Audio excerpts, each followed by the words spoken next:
জ্বলন্ত আগুনের তন্দুরির মধ্যে ঢুকে ঝাঁপ দিয়ে জীবনের ঝুঁকি নিয়ে এই ঐতিহ্যবাহী প্রাচীন রুটিগুলি বানাচ্ছে উজবেকিস্তানের ঐতিহ্যবাহী শহর সমরখন্দে বেকারির কর্মকর্তারা।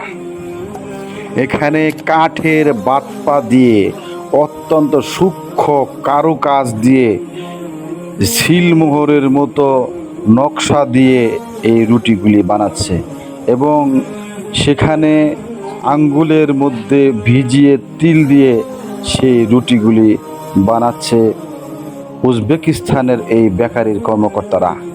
অত্যন্ত সুন্দর এবং সুচারু সূক্ষ্মভাবে কাজগুলি করছে। এই রুটিগুলি বানানোর জন্য যে তারা একনিষ্ঠভাবে ইমানদারির সাথে ওজন দিয়ে মেপে মেপে এই কাজগুলি করছে যাতে ওজনে কম না দেওয়া হয়। কোরআনে বর্ণিত আয়াতের অনুসরণ করে রাসূলুল্লাহ সাল্লাল্লাহু আলাইহি সাল্লাম বলেছেন ওজনে কম দিও না।